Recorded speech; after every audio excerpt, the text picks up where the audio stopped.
Good evening and welcome to the Minions of the Zoo Saturday edition. I'm your host and keeper of the Harry channel, and with me tonight are Minions DrFunctional. Hi. SkepTok. Hi, everybody. Serenity Star 13. Hello. And Sora Luna. Hi, hi. Woohoo!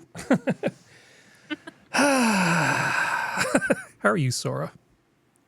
A little bit disappointed. We were supposed to get snow, and it was sunny all day. Well, that sucks. But we are prepared, so when it comes probably overnight or tomorrow, we are ready. Do they ice the roads there, or how do they deal with snow? Panic, screaming, car crashes, sobbing mothers in the street. Yeah, I'm not really used to, snow, driving in snow. And I was in a borrowed car in Denver, Colorado, on Broadway. Oh, no. And this was like a 1970 something boat. And it had rear wheel drive and everything was just the suck. And it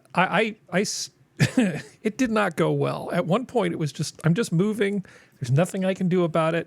The car is just sliding and it's going to go where it's going to go. It's just, you just have to reach acceptance before, and to skip past anger and all those other things because you're not in charge anymore. It's just, this is what it is. Yeah. Very soon. Yeah. Put your head between your legs, kiss your ass goodbye. Yeah. It was interesting. Well, I had a Fox Body Mustang that would pretty much do the same thing just if it got wet. It would, if it was on wet pavement of any kind, it would just lose all traction. It didn't need snow. So that did give me a little bit of practice. I once parked on wet grass in that car and had to have a tow truck come to winch me off of the wet grass because I couldn't get my wheels to stop spinning. That. Cheaper alternative would have been to go to the store and get some kitty litter. In my car? Yeah. No. No, walk to the store and get kitty litter. I was partway up a Are you mountain. in the middle of nowhere? I was nowhere near a store. Oh, okay. It's California. It's built for cars. It's not Yeah, built for it's walking. always built for cars and stuff. Yeah. Do you have anything you want to share before we get started, Sora?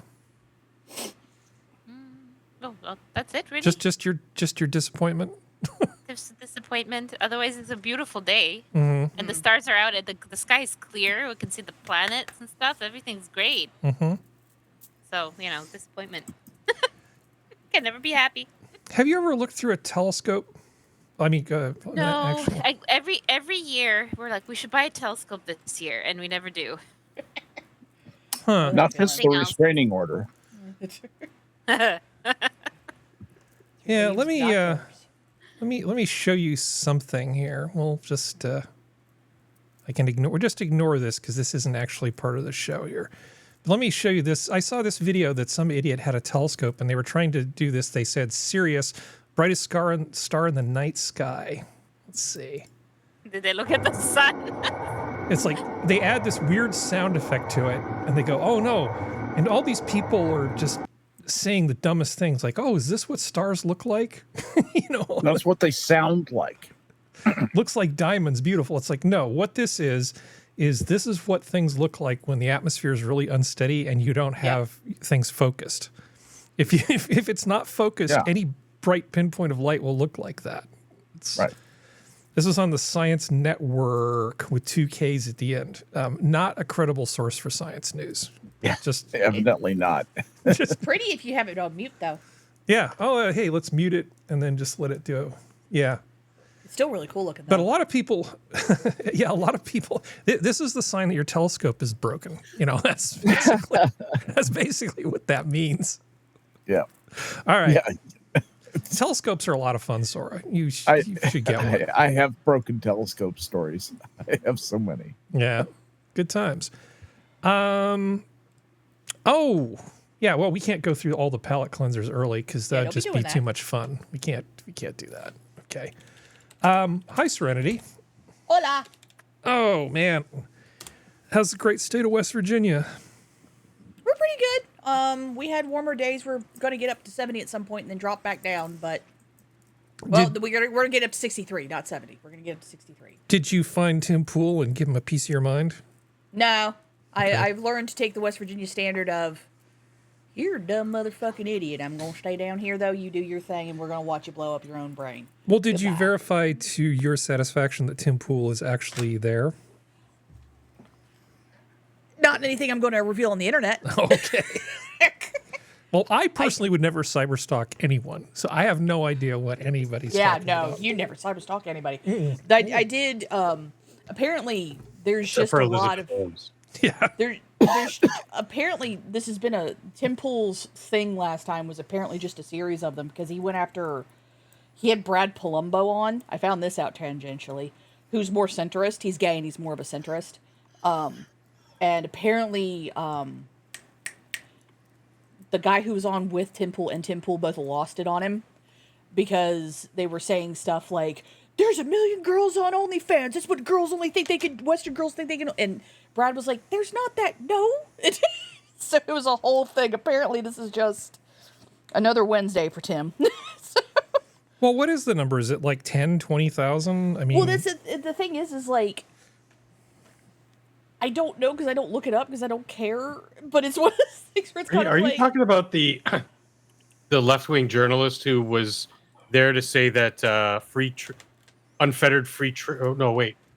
The free trade debate that they were having. I don't know. I just saw one clip of Oh, okay. Brad Palumbo dealing with it.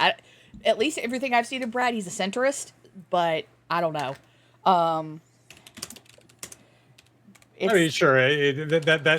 Those designations to me today, are completely meaningless. Like, do you have good ideas or not? Like, that's where I kind of stand. with Yeah. things.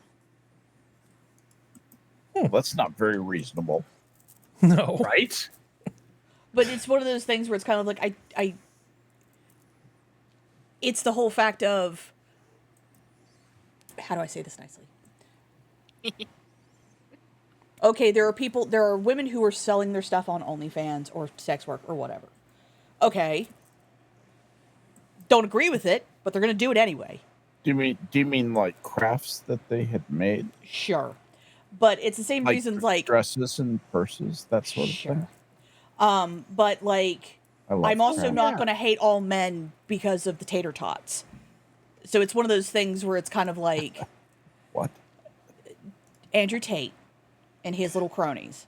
Oh, I thought you meant literal tater tots. I No, thought no, you no, were they're- blaming people men joke- for some People potato jokingly call his disaster. fan base the tater tots. Oh, I didn't know that. Okay. But it's like I'm not going to judge either side because of a small number of people. It's that whole thing of like the fact that you're judging all women for a very small number of women kind of Yeah. makes you no different than the women that Right. you say judge all men. It's like you're no Yeah. different than them.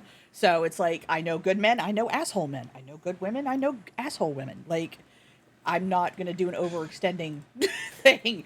But that seems to just be the way a lot of people want to be. And if that's the way you want to be and live in your little black-pilled world, go for it. But you're not going to black-pill me. Tim Pool's going more and more black-pilled, I've noticed. But that's me. Yeah. It's a libertarian duelist. Yeah, everybody calls them tater tots. There you go. There you go. I do like that fan in the window, though. That looks like it'd be a nice fan. Which fan? There's The- three the- fans in the window. The star-shaped one that looks like a flower. Oh. Yeah, I don't know how aerodynamic it would be.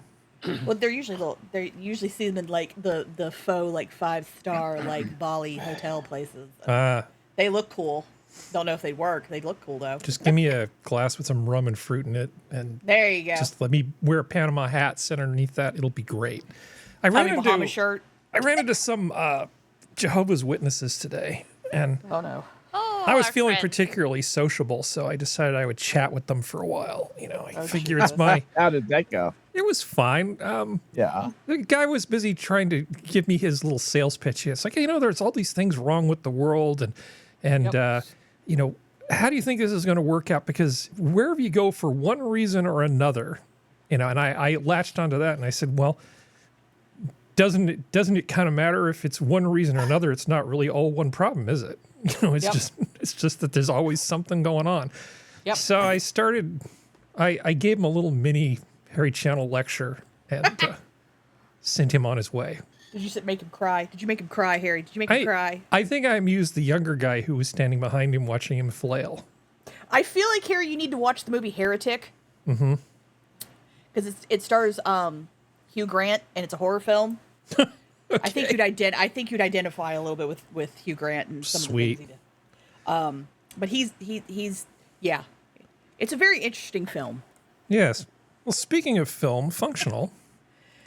I looked it up. There's about 1.4 million women, American women, exclusively American women, Wow, who are OnlyFans creators. that is a lot. With a average of about 28% year-to-year growth over the last 4 years, and there's something like 307 million consumers globally of this content. Yeah. Wow. Pretty disgusting. How many is, consumers? but when you consider average income for 305, 306, 7, something like just over 300 million active users. Sweet. Yeah, but when you consider the fact that the yearly payout's only $1,300 on average for OnlyFans creators. Yeah, the average is about $1,000 a month, but $1,000 a year. Yeah. $2,000 a year, but that most people make way less than that, and only the top 0.1% make over say $50,000. Yeah, and they're the ones who skew it badly. Few. And most of the consumers are actually from places like India, Pakistan, that southeast region, and funny enough, the Middle East, because they want to. The Saudi princes love to buy their white women. I'm not. That's I might sound flippant, but no, literally, they buy women. Yeah, because white women are supposedly this trophy to. They're a trophy to a point, but they're not. Yeah. They're not the marriageable trophy. They're the look how many white women I have, and it's like, yeah, honey, you bought them. Whoop-de fucking do. What were you gonna say, Scott? Yeah. Prince Rainier and Grace Kelly started that trend in the modern era. If you think about it. But did that trend ever really end, though? Yeah, that trend never ended, though. I mean, that's always been going on. I know what you said in the modern era, right? In the modern era, they were the ones who were the first to be feted in the newsreels of the day that went around to this before TV was widespread. They legitimized it, right? I mean, they normalized it. They legitimized it. Yeah. But I actually haven't really done any digging into what kind of relationship Grace Kelly had with Prince Rainier. Well, she absolutely adored him. Well, that's the problem, though, is that we're taking it from people who have a necessity to make sure that it is seen in a good light. So I don't know how much of it actually is honest, because she accidentally drove off the side of a cliff. That's my thing. She allegedly did have a real problem with getting emotionally entangled with her co-stars or leading men. Well, yeah, but the leading men and women both did that back then, so that's not really that. They still do. What am I saying? Her passions were sort of adaptable to the moment. Yeah, that never stops. Yeah. But that's not important right now. Functional. Yo.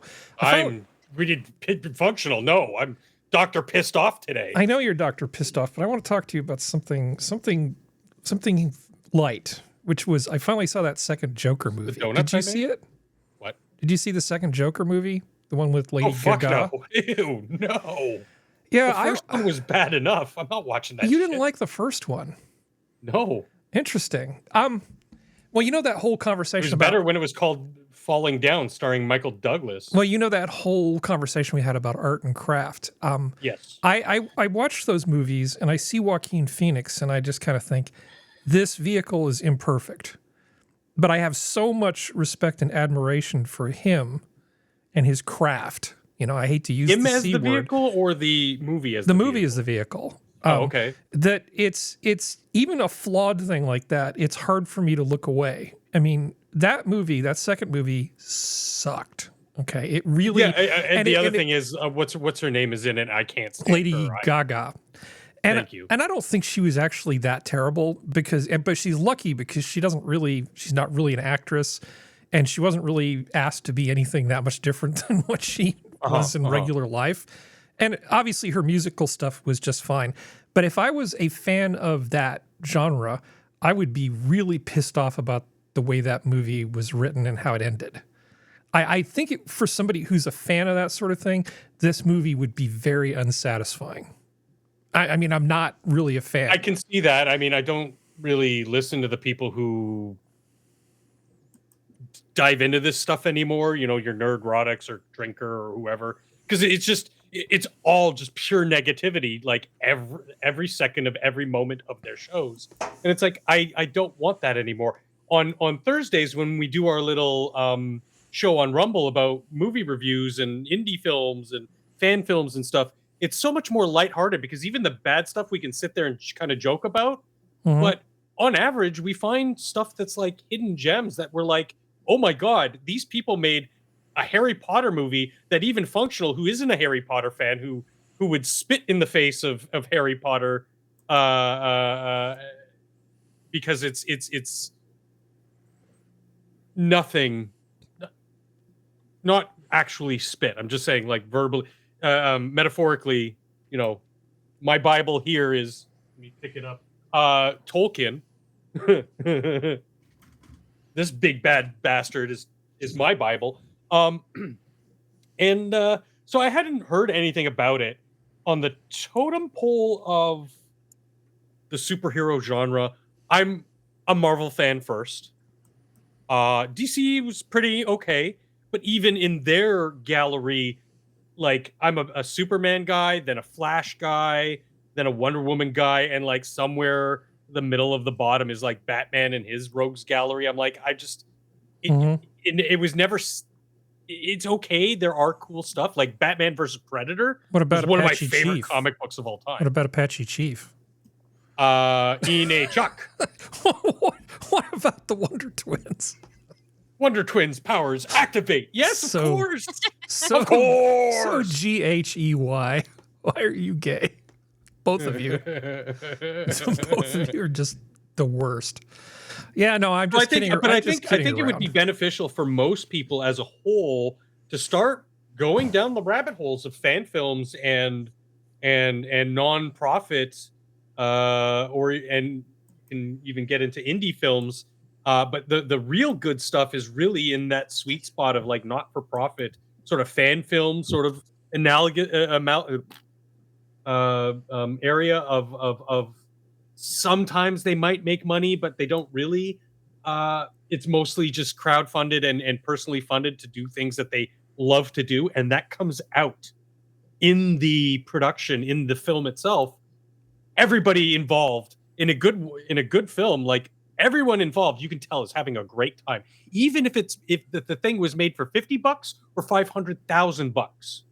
You can tell. They will let you know as you're watching this film if they enjoyed what they were doing or if they were, you know, in some movie and TVs that you see from Hollywood, or the mass-produced stuff you see today.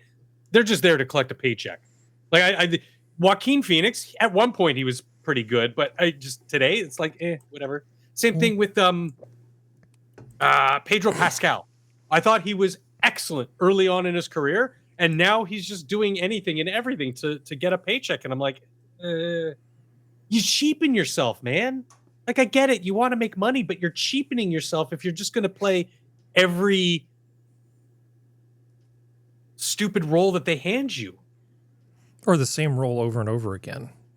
Well, he doesn't though. Like someone like Pedro Pascal is very versatile. He's a very good actor. That's why I said or, because for instance, like Liam Neeson has been the same character over and over again for way too long. Certain set of skills. I like Liam Neeson. Don't get me wrong, but maybe not the same Liam Neeson over and over again. And Bruce Willis was sliding into that for a while too, but we won't be worrying about him. As somebody who's been typecast his entire film career, like I understand it, but I also understand you need a certain look for certain things, and if people are good at the one thing, then you're gonna watch them play. Like, yes, Liam Neeson generally played the same kind of character, but even within those characters, there's enough variation that, you know, there's a difference between Taken Liam Neeson and Qui-Gon Jinn Liam Neeson. Both are badasses, but one's a warrior monk, one's a protective father kind of thing. Yeah. So like Sean Bean. But then Sean Bean's not really... The joke is he's typecast as the guy who dies. But I mean, in every role he's in, you know, Boromir and Ned Stark and like, oh my god, like his catalog is ginormous.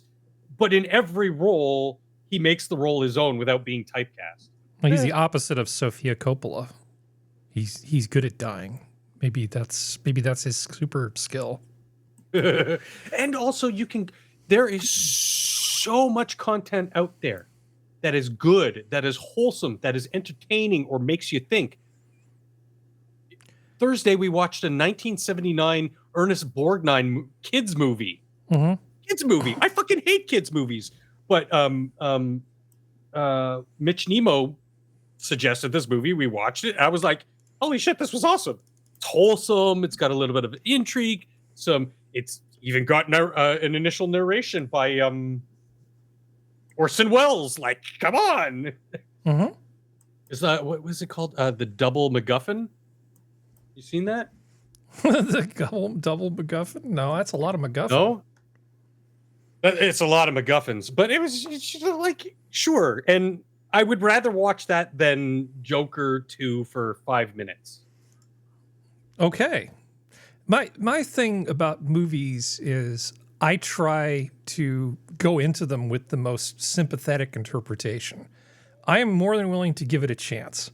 Unlike somebody like Critical Drinker, I don't start from the default setting of this is going to be terrible. I'm going to have to pretend to be drunk and say bad things about this movie.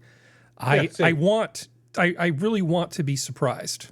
I try to go in not knowing anything about these movies. Yeah. So we have to say hi to Skep before he falls asleep on us. Hi. I'm not falling asleep. I don't want you to fall asleep I'm on us. listening. Okay. I'm listening. Yeah. Well, remember, I don't know, did you notice in the Discord that there was this fish that Serenity posted a thing on? I did not. Was that the thing about the oarfish? No, it's this thing. It's this thing. It's Pseudobathalagus. It's a deep water smelt. And it's got these weird galaxies. eyes. Look at that. Look at that thing. And of course, we talk about movies. Gavin Newsom gives them $5 million a year. And the first thing that popped into my mind when I saw this, which Skep will relate to, but I think it might be you and I might be the only one who knows about it, is Mr. Limpet, the movie starring Don Knotts. Don Knotts, absolutely. I've seen that movie. Thank you very much. Yes. Yeah. Is this a good movie? Is this one I should watch? It's funny and corny and terrible. It's a class. It's classic, but it's awful. It's a classic Don Knotts movie. Like that's he just turns into a fish. Exactly. Yeah. Exactly right. That sounds awful. But the fish, it's animated. So you go from a human world to an animated world. And he goes in, and then he comes out with a fish with giant glasses. I watched it several times. Yeah, it's the incredible Mr. Limpet. It's a genetically modified organism. Look at that. I love the fact that he still has glasses. Yeah. Yes. He even has an entire moment, I think, in the movie where he loses his glasses, if I remember right. So what he does is he becomes a fish, and he likes that because he likes fish better than people. He's the opposite of me. And he finds his buddy who's in the Navy, and he helps the Navy fight the bad people in WW2. Yep. Yeah. I remember that. I love that movie. So do I care that it's bad? No, I still love it. It's absolutely terrible, but you know how good or bad a movie is doesn't necessarily tell you how enjoyable a movie is. Exactly. Yeah. Did I enjoy the movie? Did I enjoy the thing? Yes. Yeah. Don't give a fuck beyond that. In a lot of ways, I think that second Joker movie is a good movie in many technical respects, but like I said, fundamentally unsatisfying. You can only enjoy a well-made piece of crap so much. You can only polish a turd so well. It's what a lovely shine on that turd. You, JJ. Sorry, but anyway, hi, SkepTok. How you doing, Harry? It's good to hear your voice. I'm doing okay. Just thinking about Mr. Limpet. Yeah. Don Knotts. Don Knotts was quite the interesting little character actor. But would you? That was an interesting time in film. as I smoothly transition over to say hello to the folks in chat. Yes, exactly. I was going to ask you to do that for me. Notice that Badger and Mike R showed up early tonight, and we have Libertarian Duelist. Welcome. Sweet. This is a new person, and we like to involve everything you say. We look at, I guarantee, and involve you in the show. Thank you for paying attention to us. We're a bunch of show-offs anyway, and it makes us happy to. Yeah, well, the show's a little schizophrenic because we try to be all things to all people, which is difficult, but mostly we just try to have a good time. But we really do pay attention to chat. That's true, and so am I. Yeah. Is that everybody? We've said hello to everybody, and it's nice to see people streaming in, and I'll be keeping an eye on chat here and saying hello as they come in and relaying things that I read in chat from time to time. So, what sort of thing would you like to start with, Skep? Well, what would you want to make fun of California? Do you want to talk about IT, AI, fish, religion? We've got all kinds. We can talk about Oakland. Oakland is always a good thing to talk about. Let's do the Oakland story, because I used to live in Oakland. I lived on Hanover Street in the. This is the hood now. It used to be a great little neighborhood. It is. Okay, how about Oakland? Historic Oakland Walk of Fame plaques totaling $150,000 stolen from sidewalk. Metal recycling is a real problem. They had all these cool plaques put out on what they called the Blues Walk of Fame, and they were stolen. And is that over on Jack London Square, or where is that? 7th Street, Oakland. Where is it? 7th Street, Oakland Walk of Fame. So 7th Street. Oh, 7th and Wood. That's downtown. Yeah. You would think that somebody would have noticed. Somebody selling it said the plaque project known as the music they played on 7th Street, Oakland Walk of Fame includes more than 80 brass plaques. It's 0 now. Wow. Dedicated to blues and other musicians, Stewart said, stretching along the sidewalk for several unconnected blocks around the West Oakland BART station. They commemorate artists such as B.B. King, Aretha Franklin, Etta James, who played in the 7th Street area, like San Francisco's Fillmore, previously dubbed the Harlem of the West for its music scene following World War II. Yeah, there's used to be great performances and music in the Oakland area. Like for jazz, there was Yoshi's, and they have some great venues over there, but things are just not going particularly well. The Waterfront Hotel, I only heard about this morning after I put the show together. The Waterfront Hotel, which has been there for forever, has decided it's going to close. That's the big, long-standing tenant in Jack London Square, and it is going. I used to stay. I stayed at the Waterfront so many times. I'll bet I stayed at the Waterfront. I'll bet I've spent 50 nights. No, more than that. Much more than that. I'll bet I've spent easily 100 nights in the Waterfront. Yeah, they're putting in a Dave & Buster's there, but. It's just kidding. Oh, God. Just not the same. I mean, you can put a Dave & Buster's into any large building in any strip mall or at any big mall, right? Mall of America, Dave & Buster's, right? Easy. Yeah. Because there's no reason to have a Dave & Buster's at Jack London Square. But no, it's all just going to shit in Oakland. It's really pretty terrible. That just ruined my evening to hear that the Waterfront. I got another thing to make your evening worse. What were you going to say, Sora? Shit. I was just saying, every story out of Oakland, it's just, oh, you thought that was bad? Here's a notch worse. It's just really sad. It is, because it's actually parts of it are actually a pretty great city, or it used to be. It used to be. It's not now. My great grandfather used to live there. Really? Yeah. Anyway, so that's a thing that happened in Oakland. And of course, we talked about the pirates in the Oakland Marina. And I mean, it's any story involving Oakland automatically ends up being kind of terrible, right? Mm-hmm. Yeah. Yes, it always is. It's always just a thing. Unfortunately, Carmel, similarly is running into a problem. So, you remember the Forge in Carmel? Yes, of course. The Forge in Carmel is closing after 50 years. Now, the Forge, Carmel is like this huge tourist area, of course. People come from the north, from the south with buckets of money, and they just show up at Carmel and just dump money into that economy. In the food service people, where people in the the hospitality industry would go when they'd get off work would be the Forge. This isn't the touristy place. This is the place for the locals, the people at the postgraduate school and at the Fort Ord. This isn't where the tourists would go. So losing this kind of annoys me.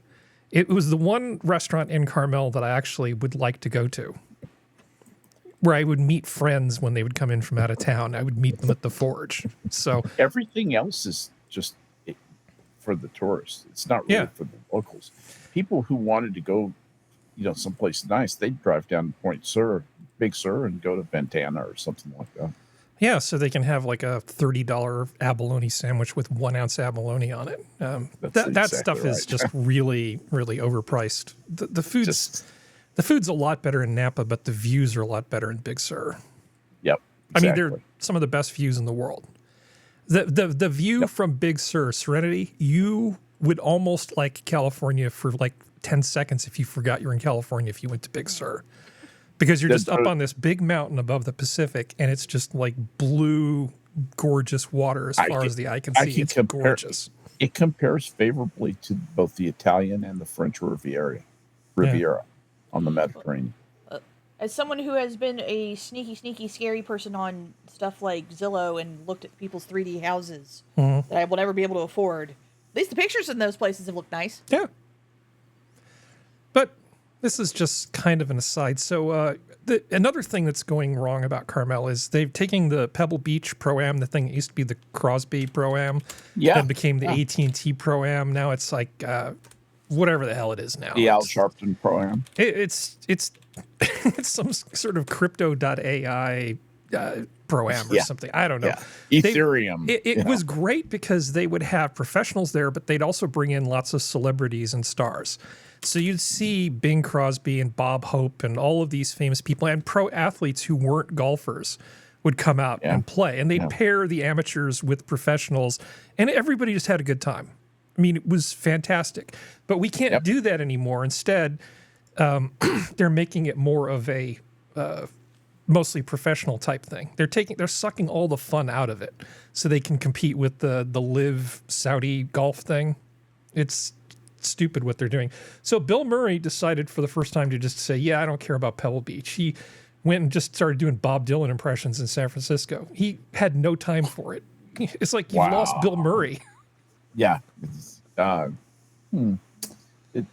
Things change. Things decay. Yep. It's just a decadent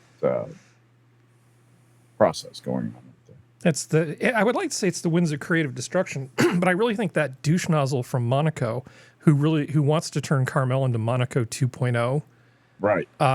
I feel like the non-renewal of the Forge's lease and a lot of the other changes, it's pertain to that. I think that a lot of money is being moved behind the scenes, and Carmel, as we know, it will cease to exist before too long. We'll make a conspiracy theorist of yet. Yeah. All right. Just put a little check next to that. Hey, Sora. Yes. What would you like to talk about? Well, what's really depressing on your list? Depressing? Oh God. Yeah. Let's get that out of the way. Yeah, let's just, top of the show. Let's get done. Let's see. Okay. What's the most depressing thing on this list? Let's see. China. Most depressing to Sora, not you, Sora. Okay. You have to remember, y'all have two different versions. She's not going to care about this. Oh no. There's two stories that's happened recently. I just remembered the second one because we were talking about the destruction of Oakland. Yeah. And I completely forgot to send you the story. Okay. I don't have much information about it, but it pertains just very specifically to me in culturally speaking, not personally speaking. So there's that, but I don't want to derail your your show. Well, where's the link? I will You can put it in the private chat to here. update because there's some suspects. It's a crime case. Oh, good. It's in the private chat. I see it. I don't usually follow links, so I'm trusting you to not get us canceled. Talk about this thing, Sora. Okay, so a bunch of gold Dacian artifacts were on loan from Bucharest to the Netherlands, and they got stolen. Of course they did. Like, this is stuff that's never been out of the freaking country, okay? Beautiful The one time. artifact. The one time they let it out of the country, it all goes to shit. Absolutely. It's just some of the most beautiful things. Like, they say here, this helmet was dated around 450 BC. The gold helmet. Yeah, this particular one. And they have jewelry. It's just the most beautiful. And now, of course, the fear is the people who stole it are going to melt it down, right, for the gold. And that, God, it kills you inside. And the art director, according to this particular updated article, got fired. Good. This is the Romanian guy, like from Bucharest. So he was the one in charge of this art swap, or not even a swap, the loaning.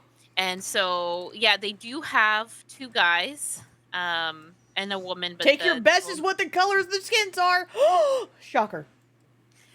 But they're Dutch. Yeah, I don't fucking care. Anyway, so these guys are the at least they have some sort of suspect because before they're like, oh, we don't know what's going on, whatever. At least, yeah. Anyway, there's a lot of anger now against. Oh yeah. The Dutch. As there should be. But here it is. They let's see what they have.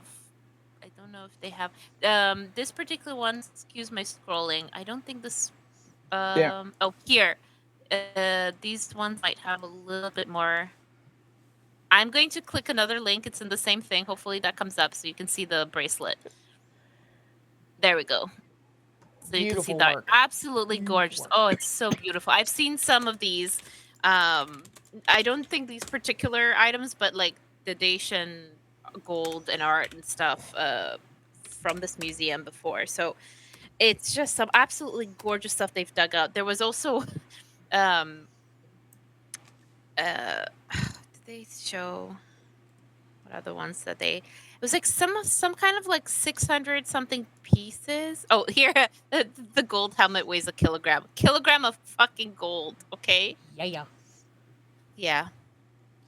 So anyway, here's hoping they freaking find it before they get melted, but who knows where it is. Like once art's gone, like unless they are very incompetent, it's gone. Apparently a Dutch businessman in Bucharest has offered $100,000. Say again, I'm sorry. Right there at the bottom. Dutch businessman in Bucharest has reportedly offered 100,000 euros. Apologies. Okay. Which is nice. Which, like, the Dutch are just getting it from both sides, because Greenland doesn't want to have anything to do with their assets. They're like, we don't want you to be our looters. This is a 670 pieces. That's how much is on loan. And they stole that particular one, 3 golden armbands, and the helmet. Yeah. Because you don't need to sell. You don't need to steal the whole collection. You just need to steal a couple of the big ones, right? Yeah. That was melted down within half an hour of the theft. Guaranteed. They were scraping slag 30 minutes later. Because you can't fence something like this. No, God, no. No. I you're just just pulling gold. You're just pulling gold. Yeah, it's just for the gold. So, anyway, so since you couldn't think of your depressing, this is my depressing story of the weekend. I tried to make it as depressing as I could. Tried to enhance the depression. Well, here's a let's see. I have to stop this. Let's see. Can't stop this Remove thing. that. Oh, and Jesus. Do this. No, it's fine. It's fine. No, it's all just, good. it was like it was a screen thing for me for a second. I was like, I think that's correct. Okay. Yeah. All right. Good. Let's see. Browser. Yeah, Green Badger, Dutch. I know. I was gonna type. I know. It's one of those things that you know what makes me mad about all of this, and I will say this publicly, is I'm angry that I'm not surprised. Yeah. and that makes me feel bad as a person. Like I'm like I shouldn't be thinking this way. But previous things that have happened, current things that have happened in the last 10 years, I'm not surprised and was expecting. Speaking of angry but not surprised, Los Angeles law: Pacific Palisades rebuild must include low-income housing. Must. I know. It's like you were thinking, oh, we're going to rebuild the houses that burned down. Oh, no. No, we can't do that. We can't do that. Because it's not diverse enough. Yeah, housing and land use experts say a Los Angeles city law could require the Pacific Palisades to include affordable housing. This is a law that already exists, by the way. Yeah. To replace older buildings and for new buildings where owners cannot definitively prove that their rental apartments had no low-income renters in the past 5 years. So it all is basically, you want to rebuild this thing that you were renting to people? Here. Now you have to put low-income housing into this thing. This is exactly what I expected, that the rebuild of this thing would just be as corrupt and terrible and as possible, because those people deserve to put their houses back. First of all, yes, that, and it's not stopping the tinfoil theories that this was deliberately done for this particular purpose, Yeah. That some corners of the internet are saying. Man, Sora, that's cold. Well, it's one of those things where it's kind of like Pacific Palisades, at least from the creepy houses for sale hunting that I did when I was looking at Pacific Palisades before the fires happened, on the internet, because it was on the internet. Like, you're already losing people living in California. You don't want to lose that market share of people who lived in Pacific Palisades, you dum-dums. If you want to lose even more people who have actual money and make your state go from the #1 GDP in the country to like Detroit, Michigan level money, you can keep going, but it's not going to end well. Yeah. You drive those people out to Summit County, Colorado. You'll miss them. You'll miss that tax base. There's a lot of fine print in this article. I know if Assassin's in the chat, he would probably be telling me to read the whole article. But this is pretty terrible. But essentially, because of the rent control and all the other things, they have all these things in place that say if you're going to rebuild something, you have to put in a certain amount of this low-income housing. And they're calculating... Sorry? To be fair, it said could. It could be used. The laws already exist. So essentially, they're going to have to do something to have it not apply. Well, that's the thing, though. It depends on variables, or even if they even try to do that. We need, because that's what the article said. It said could be used. Could. Yeah. So it's like, we'll see how it plays out. But I don't expect confirmed Marxist Karen Bass to be friends of the well-off people in these neighborhoods. Didn't she get kicked? I thought she got kicked. No, she's still there. No, you're thinking of Tiffany Henyard, the girl up in Illinois. Well, she hasn't been kicked up in yet.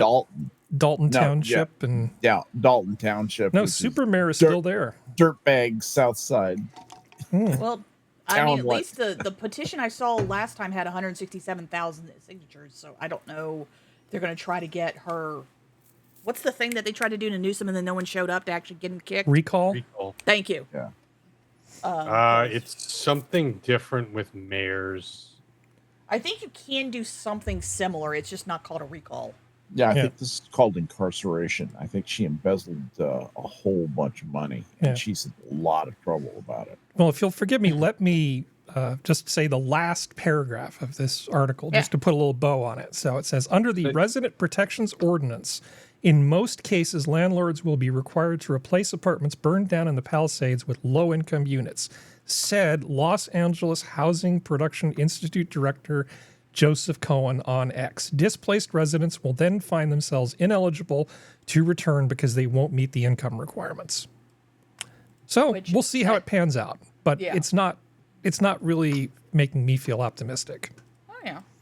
Yeah. I am a glass half full. Let's see what happens. Yeah. Well, I think California can save itself. In that part of in that city, it is a recall.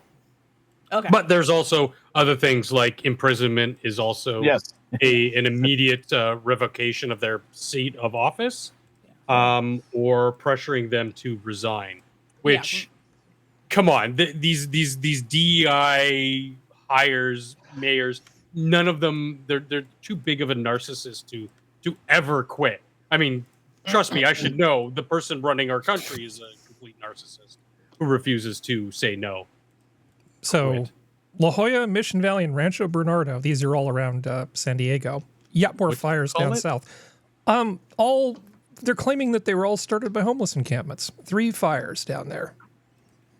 I mean, not surprising. What did you call it? La Jolla. La Jolla. That's how you say it. L-A-J-O-L-L-A. But It's like Spanish. It's Spanish functional. It's in You say J with Espanol. the H. Yeah, it's La Jolla. La Jolla. La Jolla. Like San Jose. It has a J in it. They don't actually say the letter J. Yeah. It's an H They sound. say Jesus as Jesus. Yeah. Yeah. Sorry. You still with us, And Functional? Juarez as well. Yeah, no, I was just asking because Okay. it's No. Look at the red. All right. Yeah. So this is a real problem. If we don't want the state to burn down, it's all these homeless encampments. Yeah. Because why should people have houses? Let's just burn it all down, right? Yeah. Never mind. Mostly they probably got cracked out of their mind, dropped the crack pipe, and it went shabooby. But So let's see if this is going to load. So you can see the Trump effect going on. You know how Trump basically beat him up about the whole water situation? So As he Newsom should. is claiming that he's issued orders to maximize water capture during the storms. Now, other than why just didn't you do that last time, fuzzy good motherfucker? intentions, how is this going to work? Yeah. Because you need all new infrastructure. Well, it's not even just infrastructure. You need people who will actually do their jobs. Well, you can give them more latitude in terms of not emptying reservoirs. So, for instance, what they will do is they'll say, well, more water might be coming. We should empty the reservoirs ahead of time, for flood control reasons. About the only knob that he can turn right now with an order like this would be to somehow give some cover to people who run dams who choose to not empty them as aggressively so that water is actually there come summertime. Because it's stupid in California. Oh, look, it's going to rain. Let's just dump a bunch of water out of the reservoir ahead of time. That doesn't help. Yeah. Yeah. It's like that doesn't. What? Eh? But this is another one of those Trump effect things that's basically happening. And I told you about Elkhorn Slough, that huge battery thing burning. Well, surprising nobody, elevated levels of heavy metals found in Elkhorn Slough following Northern California's lithium battery facility fire. Can you begin to imagine my shock? Yeah, I know. And it's this fantastic nature preserve full of all kinds of fairly rare bird life, sea otters, all sorts of other things. And Three-headed ones. I feel like we're watching California do the Detroit, Michigan thing. Yeah. Like that's what it feels like. Because what?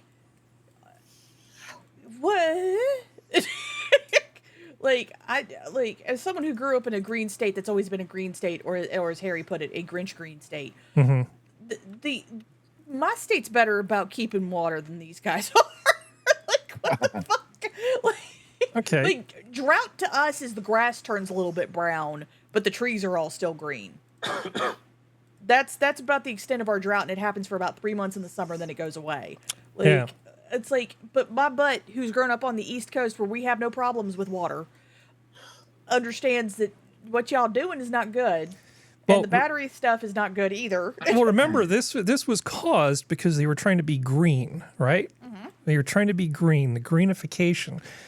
So apparently Bill Gates, Bill Gates says he's surprised that his fellow billionaires' rightward political shift. I've always thought of Silicon Valley as being left of center. Well, yeah, I feel like he hasn't quite gotten the memo that when you start talking about wealth taxes and all of the other things that are come along, you get the attention of rich, influential people in Silicon Valley. The thing is, he's got more money than God, so it doesn't really matter to him if he gets taxed. It doesn't matter to him if he gets taxed. He's not going to have to sell shares of stock to do it. Yeah. He's got all this money in the bank, right? He's got a ton of cash. So if you want to take 1 or 2% of everything he owns per year, doesn't bother him. Yeah. But it's like a big deal to people like Peter Thiel and all the other big money people in Silicon Valley. It's a big deal. There were so many bad policies coming out economically. That's all it took. These people didn't become members of the moral majority, the ones that he doesn't understand their move. they just saw the writing on the wall and said, yeah, this is actually bad for the survival of America, what these people are doing, so we have to side with Trump. I think it's more they saw it as bad as survival for themselves. Whether that's survival for America, I don't think they fully give a shit. You're right, Serenity. Something scared them. Yeah, which is valid. If I owned a business, I'd be the exact same way. I'd be worried. So it's like this is not me saying there's a moral failing on them, but and I'm not saying anybody here said that. I'm just prefacing it. But at the same time, it's like one of those things where it's kind of like I don't blame them. Like it's like if you see stuff being stupid, it's like, all right, well, let's go with this. Let's go from that nut job to this nut job, and let's see if one nut job finally gets something done right. Here we go. And that's basically how I look at it. It's like, let's do it. Yeah. Yeah. What do I have to lose? 4 years? He's already done it once. Let's just move on and see what happens. Bill Gates doesn't understand. Yeah. No. That's because you're not really a businessman. Who was the guy who used to own CNN, who had all the land in Ted Turner. Montana? Ted Turner. Yeah, he's like Ted Turner. Like, Ted Turner never gave a shit because Ted Turner had more money than God. Like, it's like, I'm not listening to the people who have more money than God. Yeah. Till he didn't. Yeah. Well, I mean, that was his fault. Yeah, that was his fault. You're absolutely right. So You're before Serenity goes to chase dogs, or that's for another 30 minutes. Before Sora gets beaten up by her dogs. One specific one. I found a game that you guys might like. You won't really. I mean, actually, I just want to make fun of this game. This looks pretty terrible, but you guys might actually like it. It's called National Park Girls. I know what this is. I've seen it on Steam. Love Our Parks Edition. As in, like, American national parks? Yeah, they're basically... it's just porn. Is it? I think so. Look, go to the third picture. It's a visual novel. Just in case. Yeah, careful with the pictures. We might get hit. Howdy-o! Yellowstone here. If you're new to this shindig, let me hit you with some of the deets. Oh, God, I want to smack her. You see, me and my gal Zion and Yosemite are national parks. You know, those places your folks took you to when you were a kid and you all were super boring? Yeah. Were those places but people? And you can date them? I bet you appreciate it now, huh? Came out in 2019. And sometimes I feel like I'm going to explode. But this groovy gal makes a mean stack of flapjacks, let me...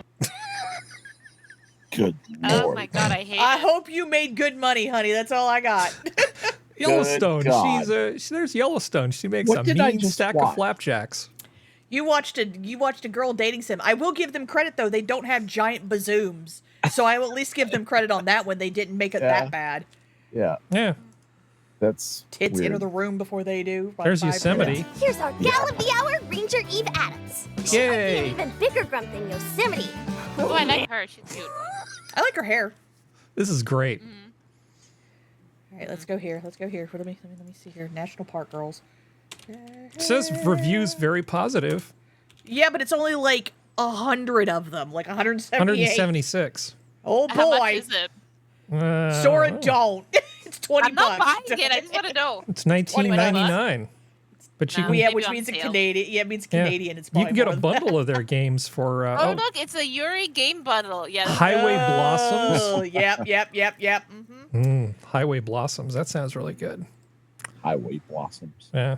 Gonna have some nether regions touching each other. Woo! All right. Well, there's another game that's been in Just demo so you- for. I so saw this. I'm excited for this. It's been in like beta for what, 6 years or Yeah, it has. pre-release. Foundation. It's called Foundation, and it's like a It's just another medieval city builder type thing. Yeah. But it Okay. looks And super cool. it's a chill one. It's a chill one. Like you don't have to fight anybody. Yeah, there's no You just kinda- tornadoes. Oh, Medieval this looks so cute. Sims. I like this.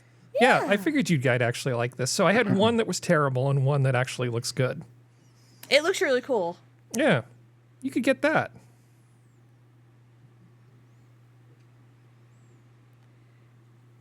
Yeah, I like how they walk. yeah. The thing I like about It's this is very cute, it's actually. sort of like Blue Origin, right? Yeah. We spent 6 years fine tuning this thing and adjusting it and fixing bugs, and they're only going to release it after they've debugged it with it's like- demos for 6 years. The This thing that might makes be it cool- solid. It's gridless building, so it's not on a grid system, so you can literally place anything anywhere. Yeah. Which is really cool because that's really hard to code because of like usually the stuff likes there to be some semblance of structure to make it easier on the system, but they figured out how to do it, and all that kind of stuff. It's really cool. Well, a lot of times they just say ship it, right? You know, they're going to make a game. They got to make a bunch of money. Just ship it. And they ship it, bugs and all, and figure, we'll just push out a patch, right? Well, to be fair, this still has bugs. They've had some issues. But they've been debugging for 6 years. It's going to have fewer bugs than a broken by design AAA game. Harry, I love you to death. As someone who plays 7 Days to Die, no, just because it's in development for 6 years and all that does not. No, it doesn't. 7 Days to Die is not a AAA game. It is done by independent fun pimps. Yeah, that thing still has bugs, and they're at 1.2. Wow. It has had bugs, and it's been out for 10 plus years at this point. Wow. Was it in beta though, or was it in pre-release for 6 years? Oh, it was in early access for 7 years. Wow. Like, there's YouTubers who played it like 7 or 8 years ago. Like, it doesn't matter if it's AAA or not AAA. They all have their problems. So it's like, I understand where you're coming from. This still looks pretty good to me. Oh, it looks awesome. Yeah. I will still play it, bugs and all. Better than National Park Girls. National Park Girls is just a Yuri game. That's all it is. What is a Yuri game? Two girls going at each other. Me, they're made for each other. And apparently, it's like quite nice. People think it's very sweet. True. Well, it's like it can still be sweet and still be Yuri. Oh yeah, there's nothing wrong with that. It's just like, maybe, like I said, maybe it's not just.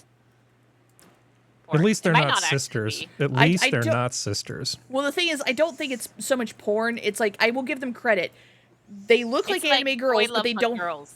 Yeah, it's just girl love or woman love. Yeah. I guess it makes sense to me. That's why it's the Love Our Parks edition. Yeah. But I see that one on the left. That's Yosemite. She's so cool looking. I love her design. That's really cool. Yeah. Very pretty. I'm glad Sora likes it. Yeah, I mean, that art style is really good. It's $25.99 Canadian. It is not worth that. No, yeah, it's not. Like, you could play Attack Helicopter Dating Simulator instead. There you go. But Foundation is 25% off till the 14th. Yep. All right.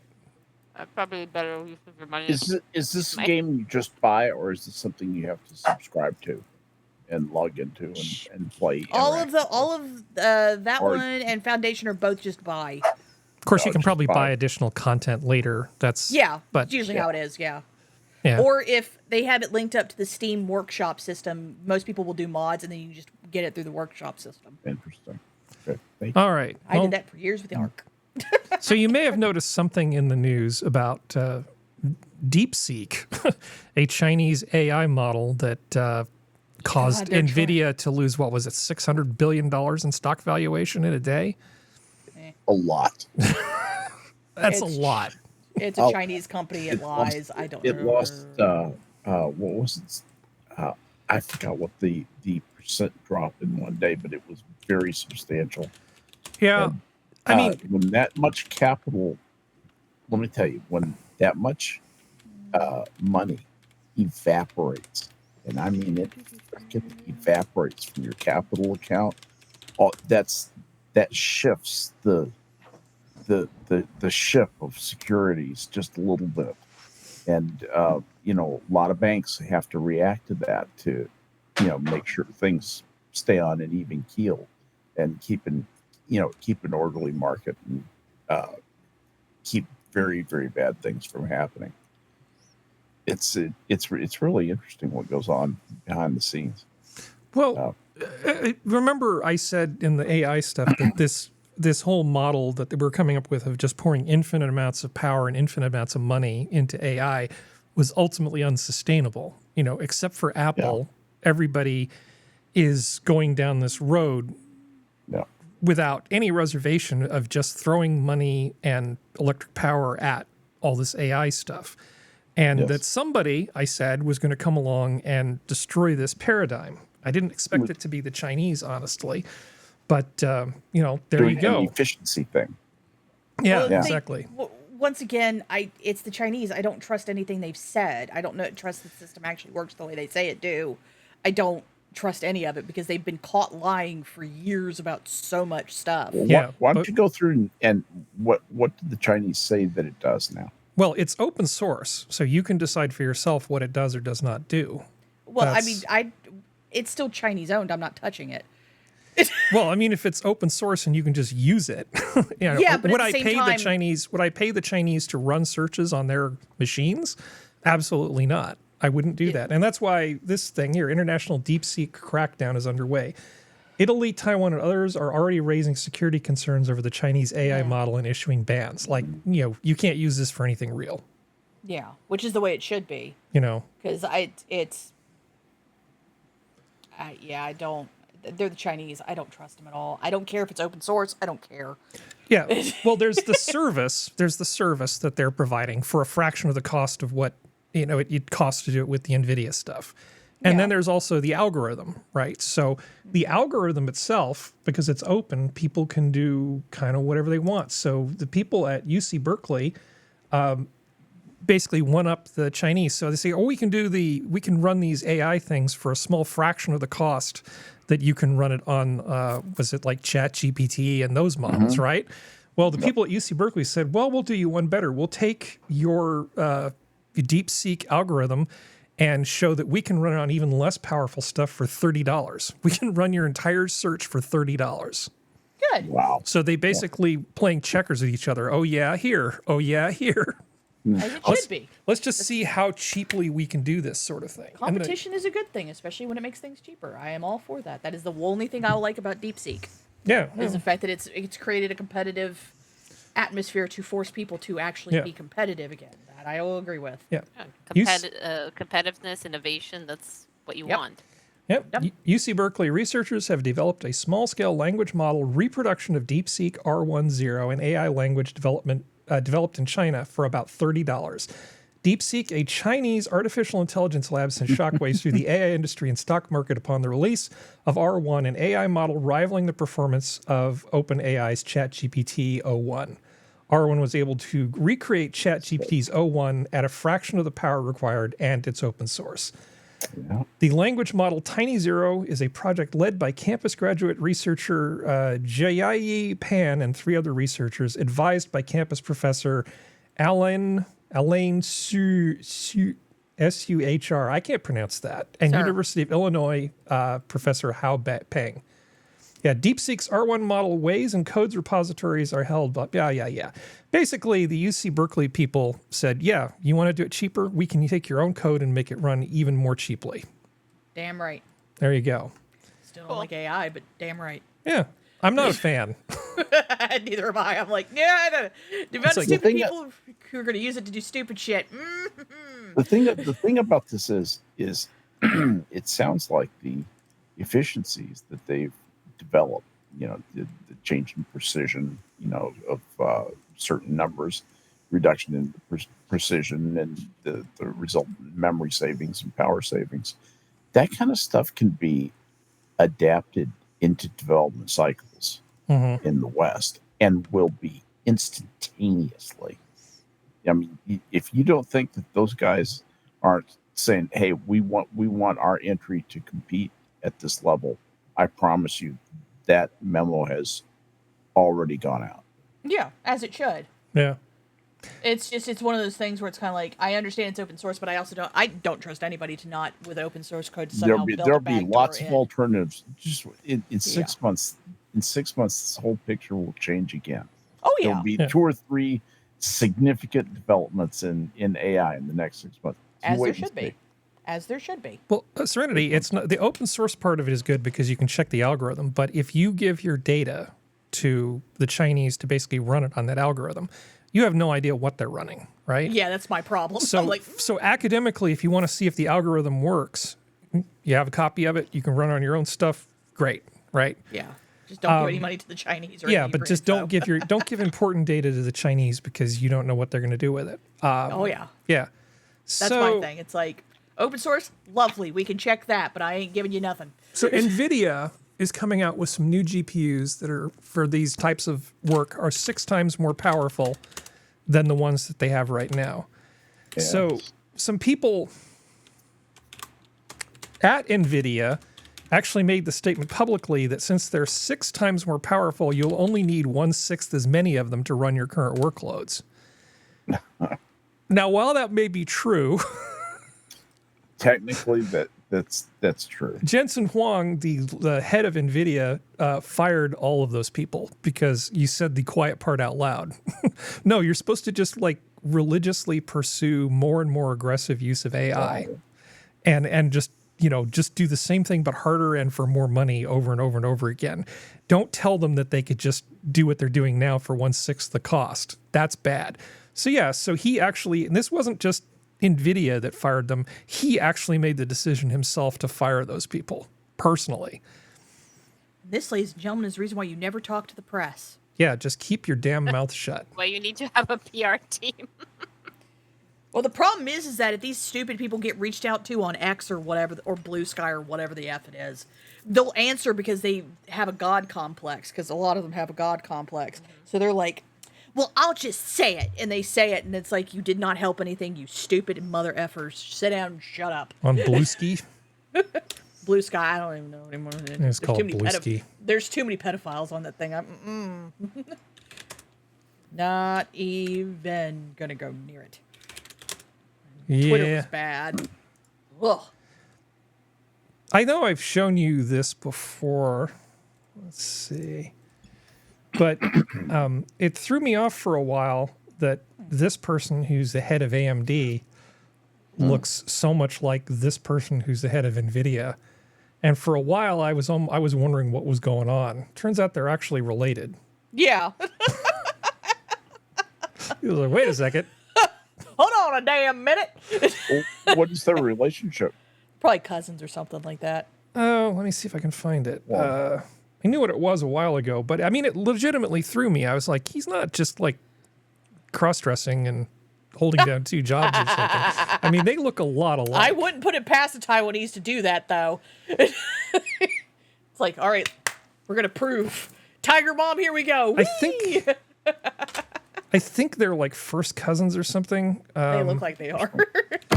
Yeah, it looks like almost a brother-sister type relationship.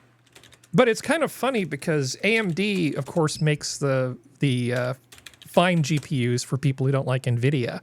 So they literally are related to each other, and they're both running the top two competing GPU manufacturers. That's interesting. Sounds like a racket. Yeah, they're first cousins once removed. First cousins like once removed. Potential cartel. Lisa Su and Jensen Huang. Specifically, Su's maternal grandfather is the eldest brother of Huang's mother. There you go. All right. I'm interested to know what the mom and dad look like, because holy shit. Well, that's some strong genes, man. It is some strong genes. Well, so this is one of these things, because we all love the Associated Press because they're so fair and balanced about everything. Oh, yeah, aren't they? Big tech wants to plug data centers right into power plants. Utilities say it's not fair. Oh, do they now? You don't want huge customers for power buying power directly. Instead, you want to force them to buy it through the grid providers so that they can charge lots of money from them to force them to pay for the grid. They don't need the grid. They want to just basically put power plants, put their centers right by the big power plants and buy it directly. It's like getting mad at somebody because they won't go to the supermarket because they buy a cow to get their own milk. At a certain point, you just do that, right? You just buy the damn cow. What you have to do. Yeah. If you want milk bad enough. Yeah. But I mean, it makes perfect sense. If you're going to use a whole ton of power, just buy it directly.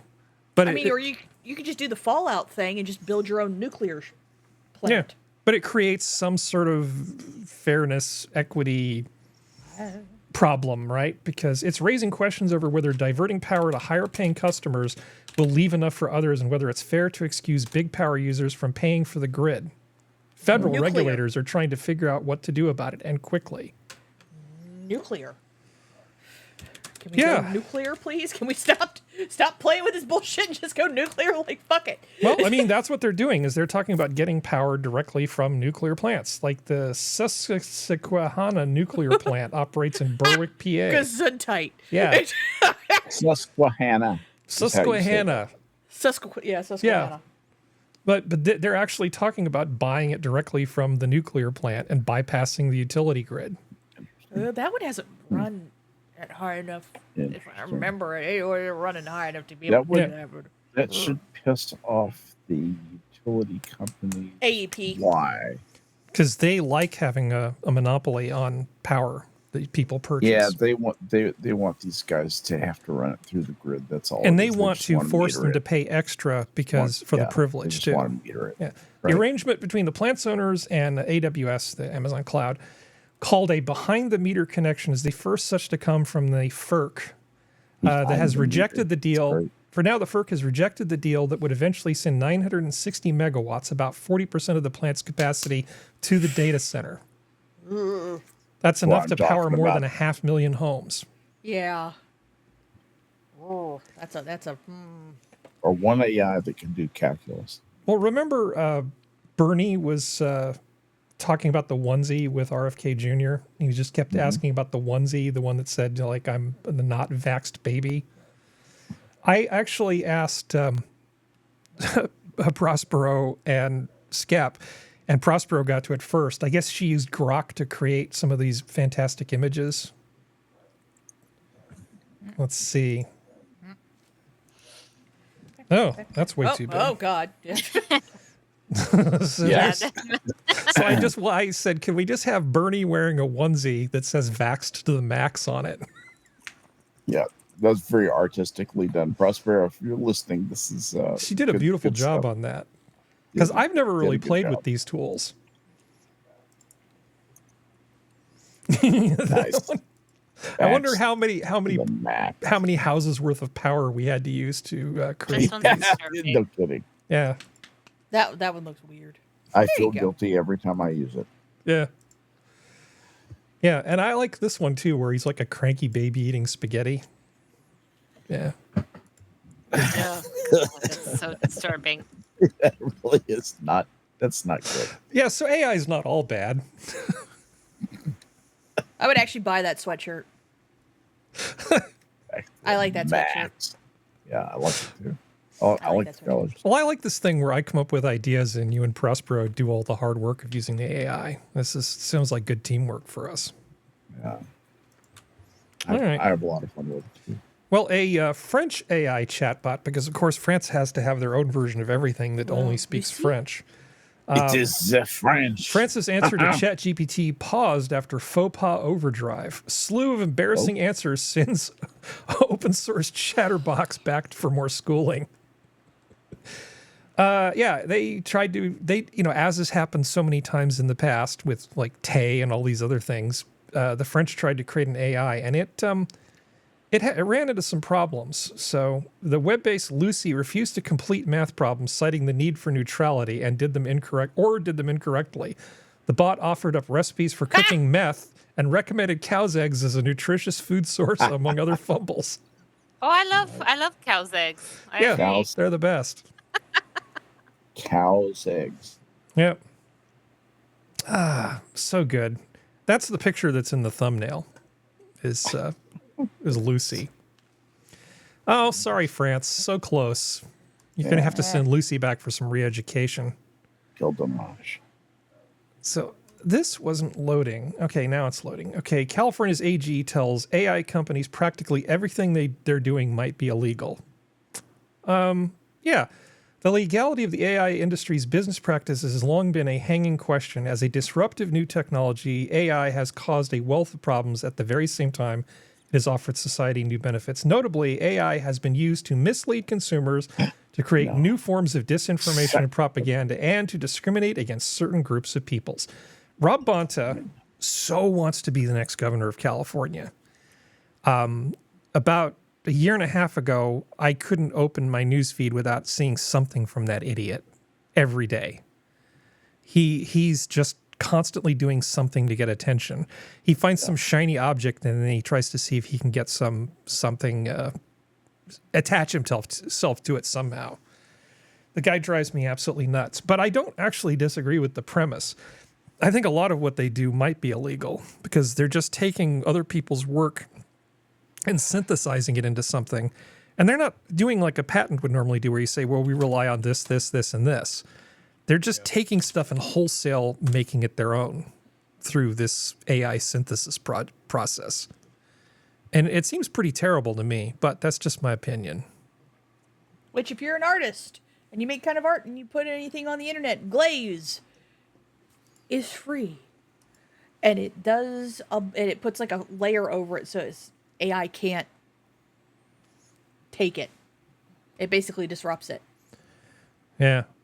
I don't have much space stuff functional, but I have one thing that at least I think will amuse you. Is he still with us? Mm-hmm. Okay. They thought there was an asteroid, and they were concerned about its location. But it turns out astronomers red-faced after mistaking Musk's Tesla Roadster for an asteroid. I didn't see that. Yeah. Scientists mistook Elon Musk's Tesla Roadster for an asteroid in a debacle that highlights the problem with tracking near-Earth objects. Discovery of the suspected asteroid was announced in the Minor Planet Electronics Circular on January 2nd. However, the entry was swiftly deleted when space boffins realized it was actually the Tesla Roadster launched by SpaceX's first Falcon Heavy mission. It's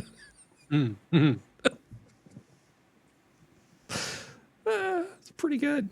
There was, God, I forget. There's the other telescope that they're planning on launching this month, right? Mm-hmm. Sphere X. Is that the name? I don't know. I don't remember. Well, I didn't bring it up, so like the article or whatever. I didn't bring that up in any meaningful way. But that was news. Mm. It is news. It's, I guess, a little light on the space news this week. Let's see. We've got Serenity. We've got Sora. How about fish? You want to see some fish? Fish. Super pod of dolphins swims off California coast. There are over 1,500 dolphins swimming in Monterey Bay right now. That is, I don't know why there are all these things hanging out. I know there were like huge amounts of tiny fish and stuff in the bay about a month ago. So whatever's happening with the water temperature seems to make dolphins want to just hang out. They're probably like, hey, humans, come to the water. Yeah.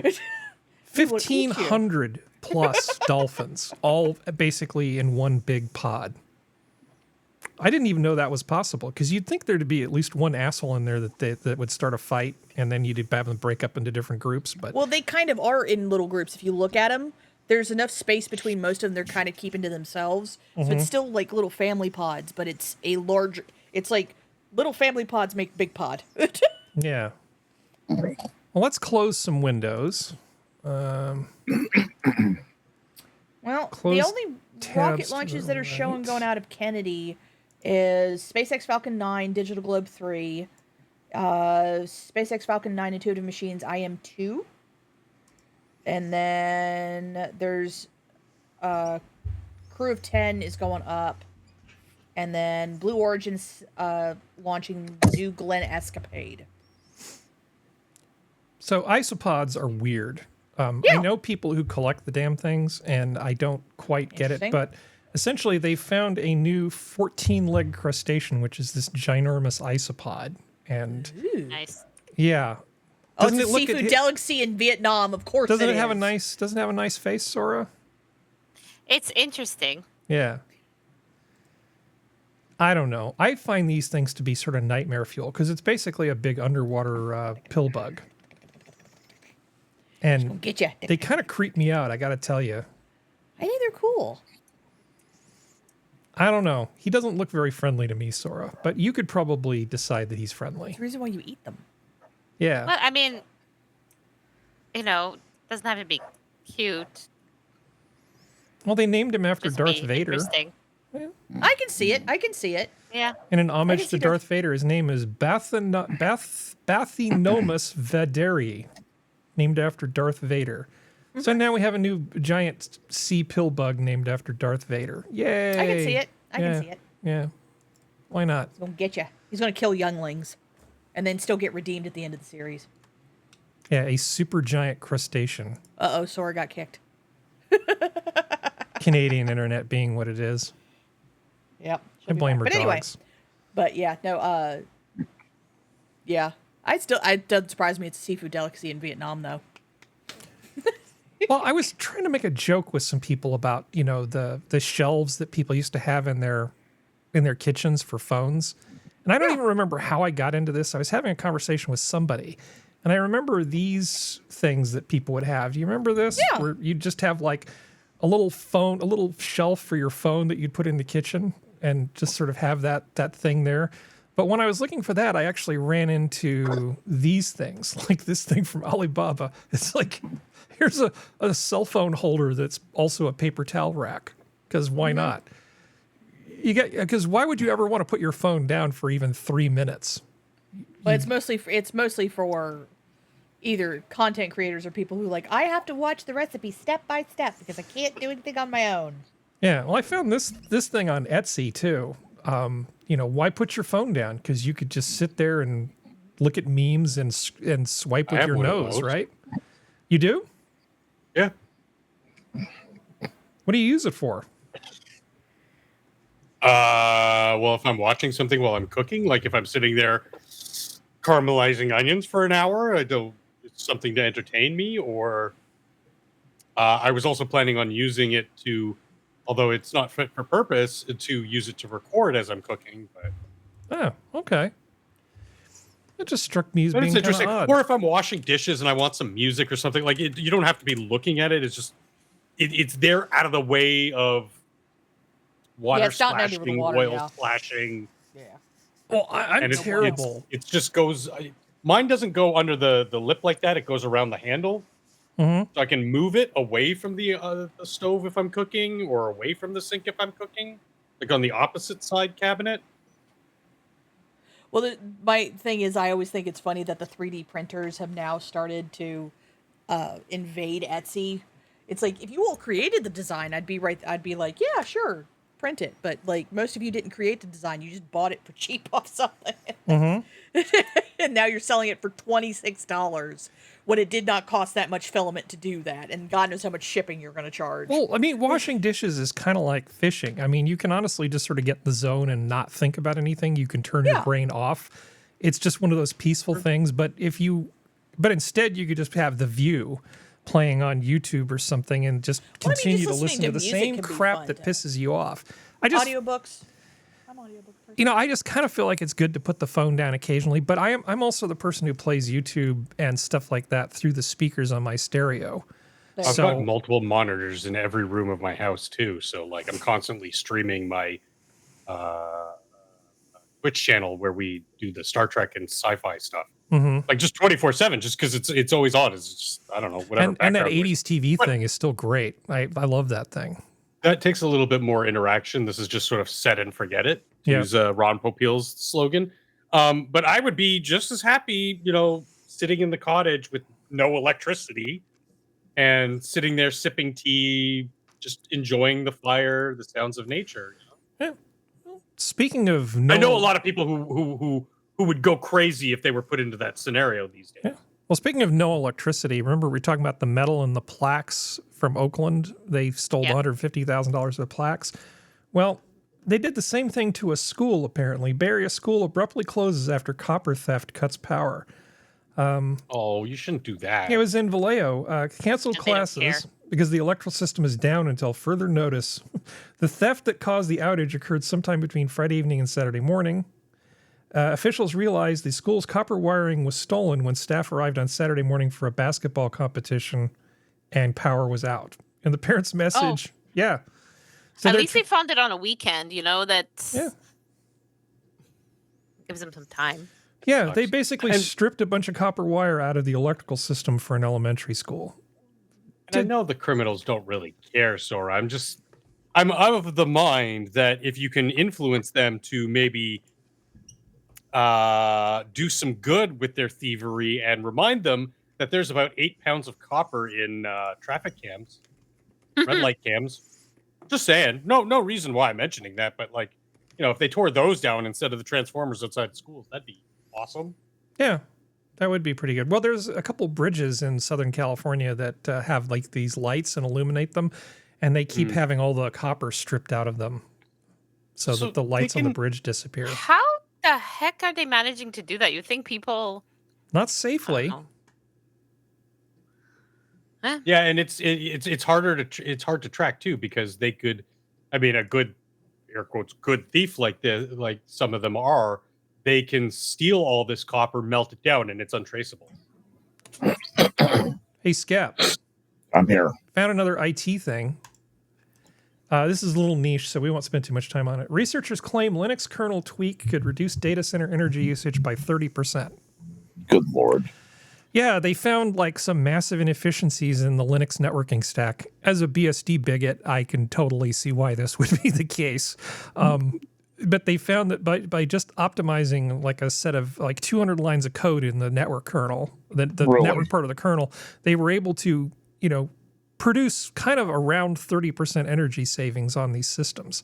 Now, if you Linux could, is, yeah, I mean, if this actually proves to be real, if all the data centers suddenly stopped using, even 10% of the power, that would be noticeable.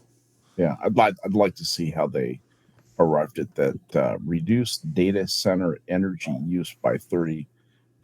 That is a sigma of a lot of stuff. If true, yeah. I mean, you should be skeptical. I'm going to put the link in the chat in case anybody's curious and they want to know about this thing. Yeah. So let's see. Do we have any of our tech heads in chat right now? Let's see who is. Yeah. They might check it out later. So I put the link in chat. But yeah, I mean, without going into like a lot of detail, if you find a simple optimization that makes the Linux kernel 30% more effective, that's a big deal. Yep. That doesn't mean that applications running on these systems will necessarily see the same benefit, but they're saying faster network transfer speeds and less power on these servers. I'm all for it if it works. And God knows, in some ways, Linus Torvalds, perfectly fine human being, but turning Minix into Linux, there's still plenty of improvements to be made in that. There's lots of opportunity to make it suck less. Absolutely. You can even look at it as sort of a step forward. Yeah, we'll take it. Or you could just do what Apple did and just grab FreeBSD's network stack and shove it into OS X. Actually, a very smart move, honestly. What's wrong with that? There's nothing wrong with that. Sorry, okay, so we're going to get off this niche thing. I keep thinking that I should just grab Skep and we should just do a nerd show or something over on my channel. We really do need to actually get on the ball and do that. Name the date. I have a lot of time. Yeah. Me too. The carrots and the potatoes are in the ground. Oh, sure. Okay. Because we could just go hardcore on this stuff. I like learning about this stuff, and I don't. Yeah. Well, Harry is the man to learn it from. Yeah, Harry teaches me, and I've been doing it for a minute. I'm a pretty decent teacher. But the problem is, like, I have a basic understanding of this stuff, obviously. It's just, I don't even know the questions to ask. So when you guys bring up these topics, I'm kind of like just glued to the screen going, and like learning, but I'm okay, now I've learned it. Now what? Yeah. Okay, so I have a completely different curveball to throw at you guys. And this is one where I really want to just get everybody's opinion because I do not know the answer to this. So presented with no bias whatsoever, Gen Z are far less likely to be atheists than parents and grandparents, new study reveals. Okay. Because, we are seeing, like I said, the guy's mentioning, Gen Z is drinking less. They're being weirdly conservative in a lot of and kind of retro. Listening to Laufey, they're in touch with a lot of older, more traditional stuff. I'm almost inclined, and not just as a luxury belief, to think that this might be true. Yeah, I was going to say, this is a luxury belief for me. This is exactly what Scott Adams calls a luxury belief, and I choose to believe that it's true. I would like to see the study. I'd like to see, a lot of things about the study. If I was actually going to verify that, that for sure this is valid. But, well, here, let me read. It makes me happy, so I'm good with it. Well, let me read. Well, I just think, regardless of the metaphysical nature of it, I think having values versus no values is you're just in a way better place. Yes, yeah, absolutely. You'll negotiate life better, that's for sure. So it says Gen Zs in their teens or in their 20s are far less likely to be atheists than their parents and grandparents, with many more identifying as spiritual. Okay, the research counters assumptions that spirituality is on the decline. In fact, implies God is making a comeback, and with the younger generation, the least likely to call themselves atheists, with middle-aged Generation X proving the most. The survey of 10,000 people found only 13% of under 25s identified as atheists, whereas 62% of 18 to 24-year-olds said they were very or fairly spiritual. Comparatively, the poll conducted by one poll showed as many as a quarter of those aged between 45 and 60 called themselves atheists, with 20% of those in both the baby boomer generation over 65s and millennials aged between 25 and 45 described themselves as atheist.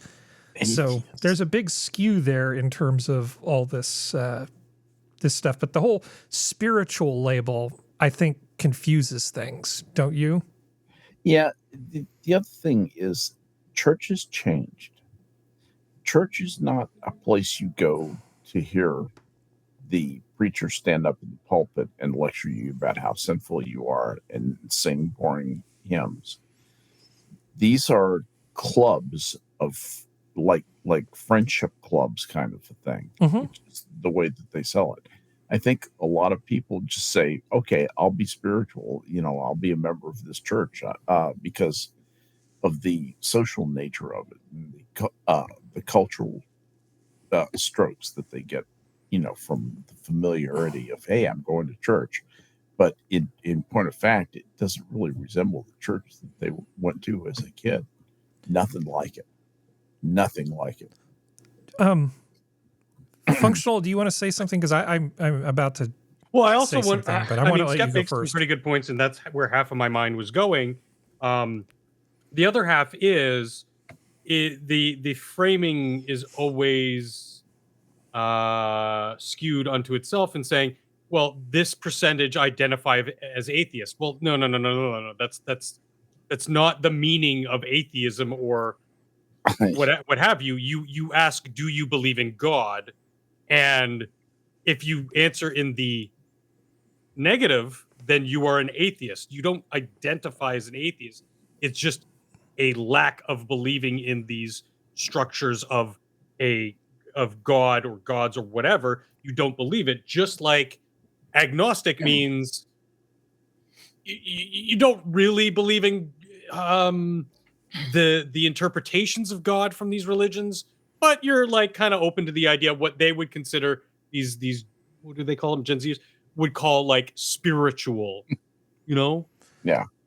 I wouldn't use that definition. I usually would say that an agnostic is somebody who is indifferent or feels that the question really can't be answered. You can't really decide whether God exists or not.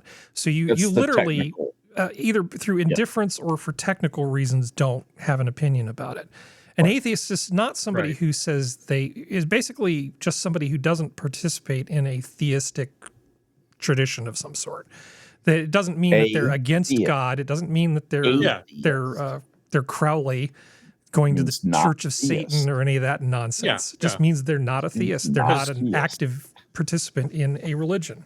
In the online discourse, right-wing conservatives call me an atheist, like it's some kind of pejorative, and left-wingers call me some crazy right-wing. What do they call them? Christo-fascists or Christian nationalists. It's like, dude, what is that Sora back in, by the way? It's so brain rot, the discourse. So I'm unless there's some sort of like multi-year study of Welcome back. A lot of I don't trust any of these sort of, Gen Z research says Gen Z is this or millennials are that. It's just like it's Yeah. Well, like I said, the spiritual thing is such a fuzzy thing. I think there's a lot of people who have sort of, for lack of a better word, superstitions, right? But that doesn't necessarily mean they're theists, but just because they engage in superstitions. There's really no worship component. There's no guy sitting on a marble throne, basically. They just believe in things that can't be explained. I know lots of spiritual people. I was once accused of being spiritually unconscious by a former friend of mine, the same one that tricked me into destroying my knees, by the way. asshole. Anyway, somebody I know not that long ago, somebody I actually care about passed away, and I went for a walk, which is what I do when people die. This just seems to be it's been my MO all of my life. So I actually walked by the church that I was baptized in and went to when I was very, very young, and was just sort of like checking to see how much of the stuff was the same, how much of it hadn't actually changed. So I wasn't terribly surprised when somebody saw me sort of snooping around and said, "Hey, come on in," and sort of stuff. And, the linoleum and stuff was all still the same. And it was mostly just a group of people sitting in the room with all the linoleum where they have the punch and cookies, who were just hanging out after some function had occurred there. And they were just having fellowship, just chatting and not being alone and having somebody to talk to. And they were just a really nice group of people. And the guy asked me what I was doing here. I said, "Well, I think my name's in the book. I'm allowed, right?" And it was kind of cool because he took me over behind the scenes where they had this board set up that had the whole history of the place. And I didn't know that before I was a kid, it had actually been in 2 separate locations that had moved around town. And so I just added that to my, love of history. And right. Because exactly. I've scoured over fabric of your existence. Yeah, because I've actually scoured over old maps of my town, and from like every year, and I can look at neighborhoods and go, well, I know this development stopped on this street at 1948. Yep. Nothing better. Because it irritates me when I walk around a neighborhood and I can't figure out why the houses suddenly go from one style to another. No, I know. Yeah, I'm that level of spurg. But the people at the church were all very, very nice. They were all just perfectly lovely people. And if I was wired differently in my brain, I would happily hang out with these folks. They were all just seemed like great people. I've actually enjoyed my time in churches more than I have in synagogues. In synagogues, it seems like it's like, without getting too detailed into my family, it seems like they're told, or they know, or they can sniff it on you that you're an atheist, you're not a practicing Jew or something, and they hound you. They start doing this, and this has been my entire life. This isn't just one example. That they do that close talker thing where they come close to you and they talk to you in a very calm and even manner, and it's not like they're overtly saying, "Hey, come back to the congregation," or blah, blah, blah. But they make little subtle hints when they're talking to you in like just sort of a friendly way. It's really unsettling. Whereas every time I've been to a church, they're just like, "Oh, hi, how like whatever," and just like they leave you alone. I'm like, this is church? I was expecting to have people, "Oh, you're a sinner, you're a Jew, you got to come to the faith," or something. Like, not exactly like that. I'm being a little hyperbolic, but like there might be a little bit more proselytizing, but there never was, which is so weird. The only time I get that is when I see the maybe it was JWs or something. The more weird kind of denominations that are out on the street trying to convert you, and it's just those people are weird. There's a lot of JW stuff that's not fun. I mean, that's the thing. It's like no holidays, can't celebrate your birthday. I don't know. I have a problem with the JWs, but the other problem is they've had a similar problem to the Catholic Church. No transfusions. In terms of people in authority doing things with younger people that they shouldn't be doing. There's a lot of unsavory shit that's gone on in the Jehovah's Witnesses. Weird ones. But I don't know. Sora, do you want a piece of this? You don't have to. I don't know. I don't care one way or another. I find that when you're doing it, if you're practicing on your own, people have good intentions. Once it gets into a big group and gets bigger and bigger and bigger, then you have problems. Yeah. Do you find it ironic that they call themselves the Jehovah's Witnesses? Mm-hmm. I mean, really, if you think about it, the Jews are Jehovah's Witnesses. Yeah, and they accuse me of being arrogant. Yeah, exactly. Yeah, no, I think that I like nice people and I care less about their religion. It's like, if you're a nice person, I'm fine with it. But as I explained when the JW was trying to trick me into going to their thing. Hey, you want some reading material? Not really. I think I mentioned, I was talking about, in-group problems that people have. And I said, there's a lot of people that use our good nature against us. So imagine you had like a Star Wars fan club and you say, oh, anybody welcome, anybody can join our fan club. And then there's this one asshole that shows up and wants to talk about Captain Kirk all the time.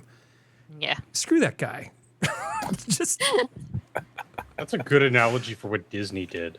But that's a lot of what happens in a lot of places. There's just a small group of people who just want to use our good nature and our politeness against us. And I'm just sick and tired of it. I'm just not going to put up with it.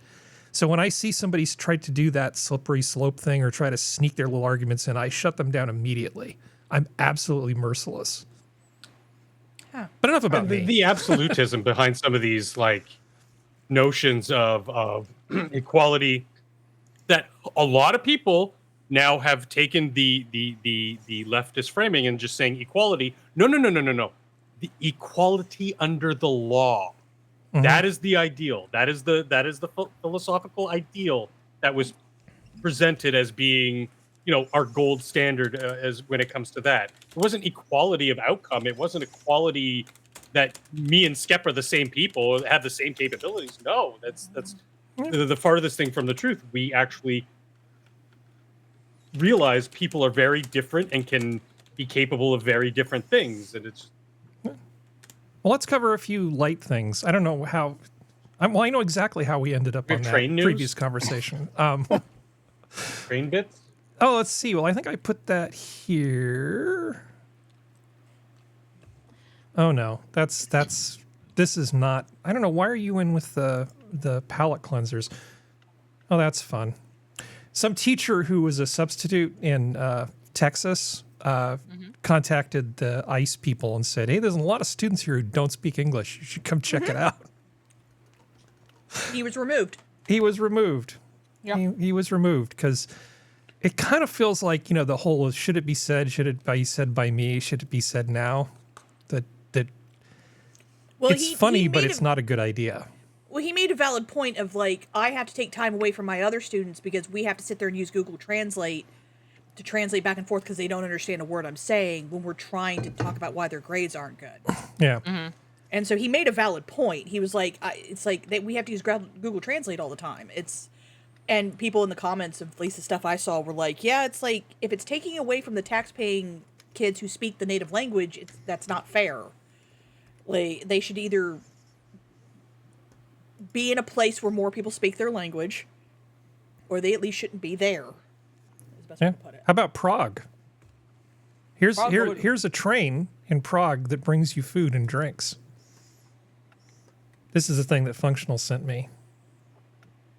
Now we can kill that. It's like the sushi thingy. Yeah. Yes, but the I love this. What a great use of. I loved it so much. It came across my thing. timeline today, and I want to go there. Just such a broad smile just popped on my face. Those fries actually look properly cooked too. Awesome. I thought it would be like better food though. Oh. So what's the sushi trend? They have exceedingly good food, and then see the dark finish on the French fries. Those are pommes frites. Those have been fried twice. Those got the extra hot fry treatment on the way out. But out of everyone here, Sora, you statistically have the highest chance of actually being close enough to Prague to go. Well, I can just see myself opening. Go they ahead. have such good food there, and good alcohol. Well, the beer probably is good at this place, but they have all sorts of cool. But this looks like more of a burger joint, sure. But I just feel like it would have been so much cooler if it was more like traditional food. But a lot of the traditional food is stews and that kind of stuff, so probably won't be and it's gonna splash everywhere. Yeah, it won't be as easy as pub food. But anyway, regardless, I would 100% go there. Mm-hmm. That's so much fun. Yeah. I would love to open a spot like this, mostly because just the way our city is designed, that sort of long, narrow retail space is very common in Toronto, and this would favor that kind of design element very well. Although I can see with how we saw in the video here, it could be a little bit of a logistical nightmare if you don't know what you're doing with these trains, because this place is a lot bigger than I initially thought. Yeah. Oh, you want to talk about trains? We can talk about trains. We can do this. There's an entire section in a town that's about 2 hours from me. That is dedicated to trains. It's in Huntington, West Virginia. It's got a train restaurant. There are little train statues that have been individually painted all through the town. There's also bison, because Thundering Horde. But that's anywhere. I used to go there when I was little, because there used to be a train that would go around the top of when you'd eat in the restaurant. I love that place. That place was so much fun. There's an Amtrak station in Huntington, too. And it's pronounced Huntington, not Huntington. Huntington. I smack people. Louisville. I will come through this thing. Louisville. Yes. Smack both of you. I'm gonna hurt a Canadian. How do you pronounce it, Serenity? Louisville. Louisville is how we everybody say it I know Texas. there would always call it Louisville. Yeah, that they say it a little bit differently than we do in Texas. But how do you say Huntington? Huntington. Huntington. Yeah. Heritage Station. That's what it's called. Heritage It's Station. Huntington. It's like HUNNINGTON. Nope. So we're talking about Mindy Kaling in the chat. So let me show you a picture of a shrew. Now, this particular shrew is, I think they're saying it's the last mammal that sort of lives in California that they weren't able to get a picture of. But some students actually finally got a picture of this little nasty little thing. Rare Mount Lyell shrew photographed for first time by college students in California. Oh, you got Oh, It's a little baby. Look at that adorable It's so thing. tiny, Look at his beady little eyes. Shut up. It's so cute. Come on. That's adorable. You shut your mouth. Yeah. He's pretty Looks like small. I love them. Yeah. So that's a Sharp-eyed shrew. counter. Here's a duck. Now this is an oldie but a goodie. I hadn't seen it before, but apparently it's the foundation of a bunch of memes. And it amused me, so we're gonna look at it anyway. Oh, this one, yeah. My pet duck Adam's first swim. First swim. Be careful, Adam. Careful, Adam. This is my pet duck, Adam, going for his first swim. Be careful, Adam. Adam. Adam. That's amazing. I've never seen this either. That's great. Adam. Awesome. Adam. Adam's like getting the hell away from this place. Yep. It's like, nope. Goodbye.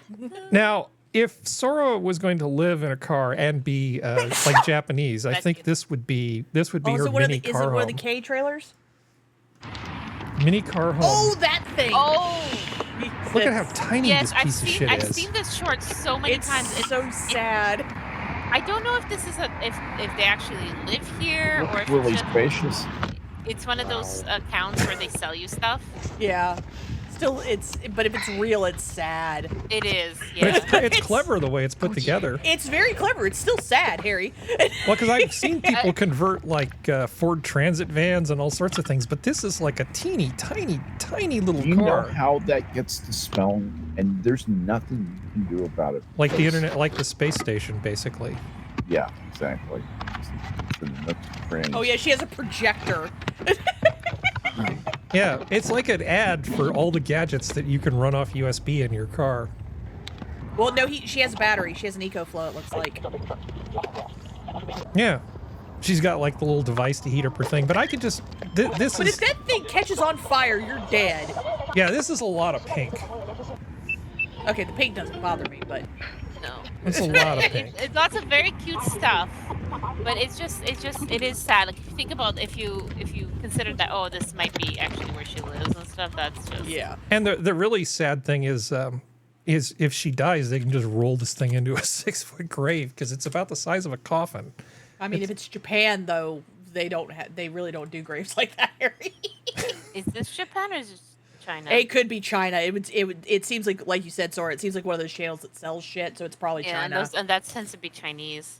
Let's see. Oh God, they just let You've her seen burn. some of them. the micro apartments in Tokyo. Like, yes, and I don't get claustrophobia, and those things give me claustrophobia. I'm like, yeah. The one that's 90 square feet. No, fuck that. Yeah. I used to live in a studio apartment. My studio apartment was like 5 of those together. So it's like, no.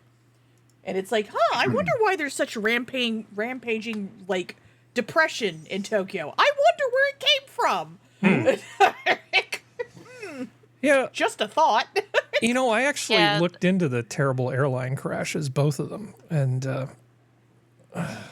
the thing I would just caution, because I know we're sort of running out of show, is that people should not jump to conclusions about stuff because, haven't we all learned by now that what we think is the truth about stuff like this ends up being wrong about 50% of the time if you just wait a couple weeks?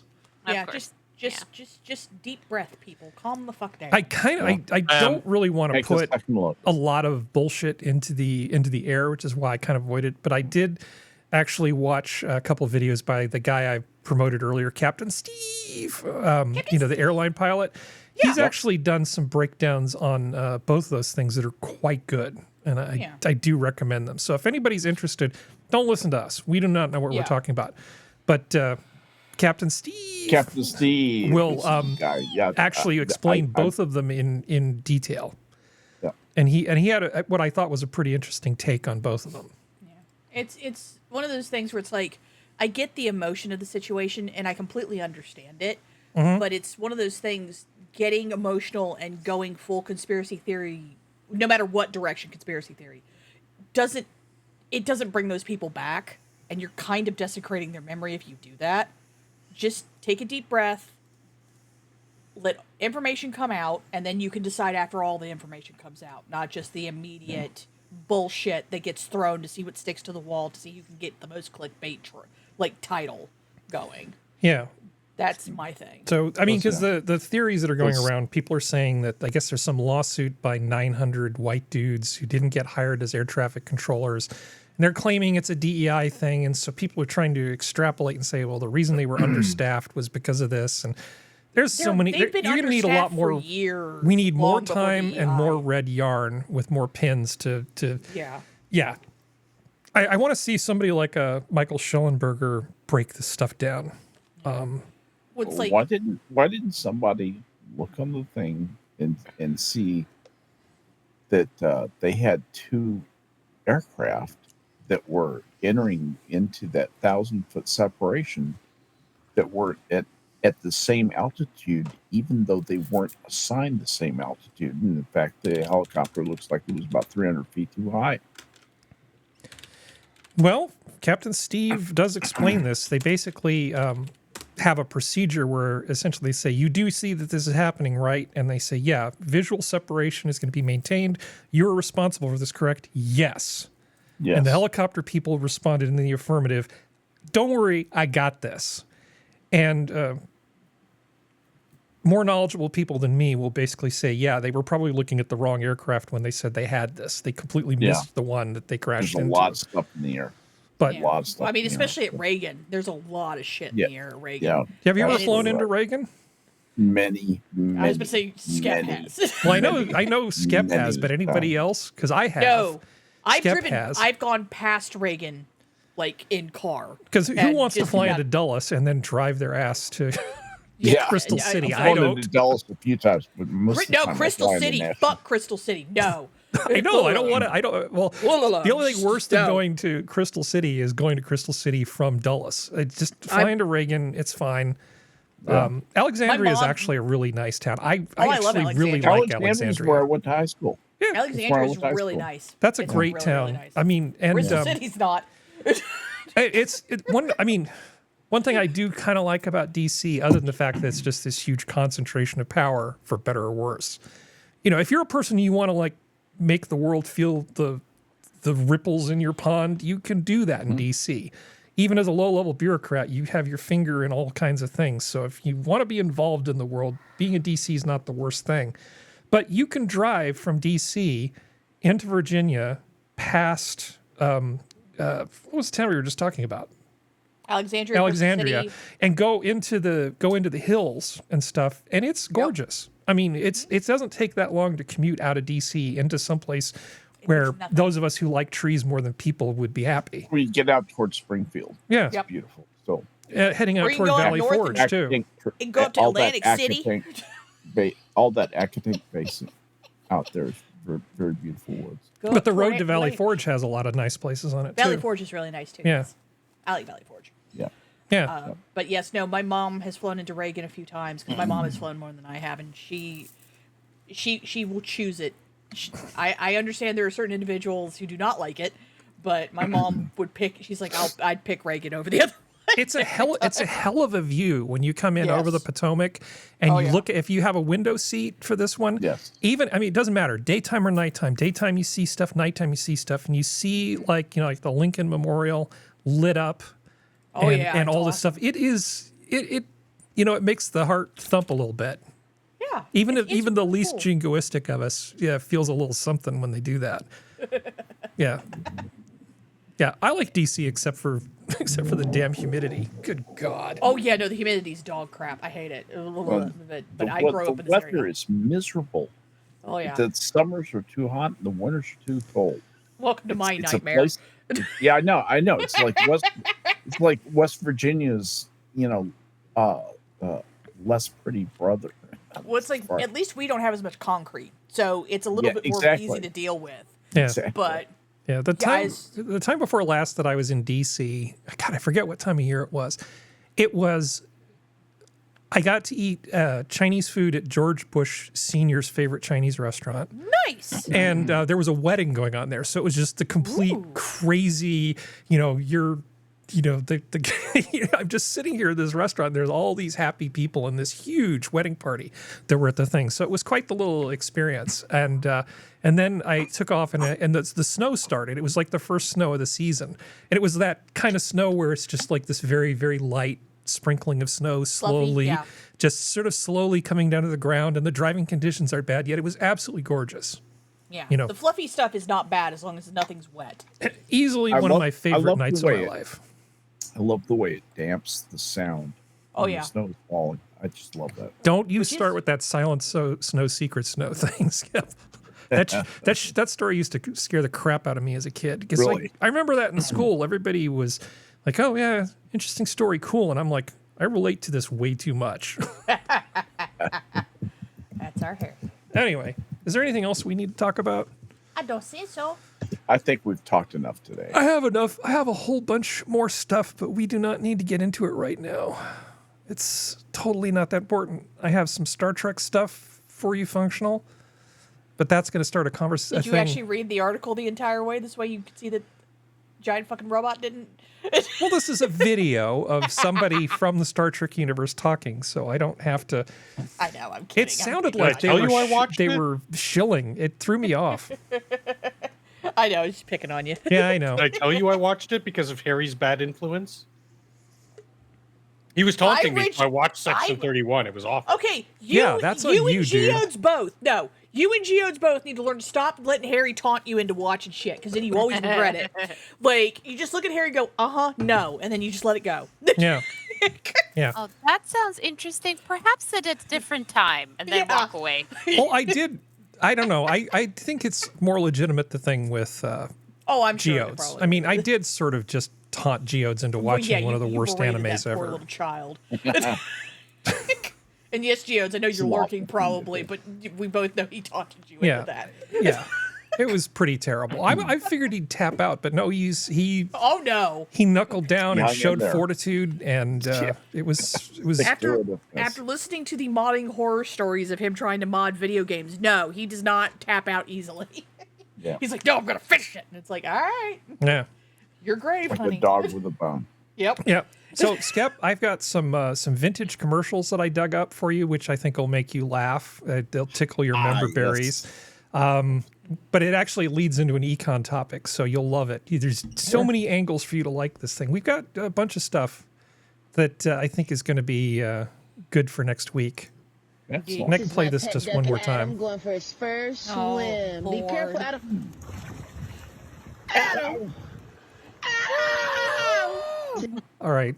Good night, everybody. Good night, everybody. me play. Like Adam, we're out of here. Bye. Bye. Good